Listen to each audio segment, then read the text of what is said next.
ప్రస్తుతం టీడీపీకి సంబంధించినటువంటి ఎమ్మెల్యే సండ్రమంతో ఉన్నారు. సార్ చెప్పండి, ప్రభుత్వం ఒకరోజు అసెంబ్లీ సమావేశం నిర్వహించాలనుకుంటుంది. ప్రధానంగా ప్రతిపక్షాలు ఏం డిమాండ్ చేయబోతున్నాయి? ఒకరోజు సమావేశంతో సంతృప్తి చెందాయి.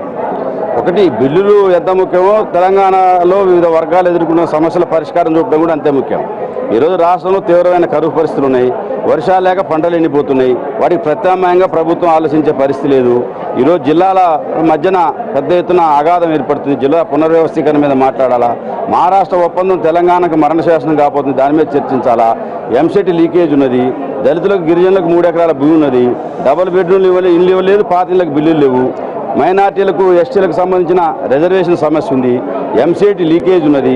కాబట్టి ఈరోజు తెలంగాణలో వివిధ వర్గాలు ఎదుర్కొన్న సమస్యలకు పరిష్కారం చూపించాల్సిన బాధ్యత శాసనసభ పైన ఉంది. అందుకనే మేము ప్రభుత్వాన్ని బీఎస్సీలో 15 రోజుల పాటు జరగాలని చెప్పి తెలుగుదేశం పార్టీతో పాటుగా మిగతా పక్షాలు కూడా డిమాండ్ చేయబోతున్నాయి.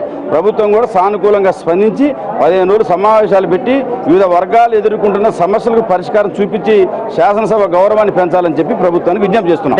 కొద్దిసేపటి క్రితం మీ స్ట్రాటజీ కమిటీ కూడా సమావేశమైంది కదా, అసెంబ్లీ సమావేశాల్లో మీ పార్టీ వ్యూహం ఏముండబోతుంది? ఇప్పుడు నేను ఏదైతే చెప్పానో ఆ అంశాలు చర్చించాలని చెప్పి మేము నివేదిక రూపొందించుకున్నాం. అది బీఎస్సీ మీటింగ్లో తెలుగుదేశం పార్టీ తెలంగాణ శాఖ తరఫున అవి చూపించబోతున్నాం.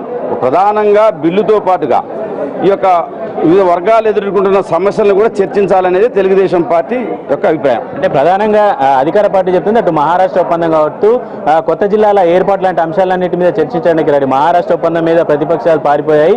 కొత్త జిల్లాలకు ఇప్పటికే నోటిఫికేషన్ ఇచ్చాం కాబట్టి వచ్చే అభిప్రాయాలన్నింటినీ తీసుకున్న తర్వాత చర్చించాలని ఆలోచన చేస్తుంది.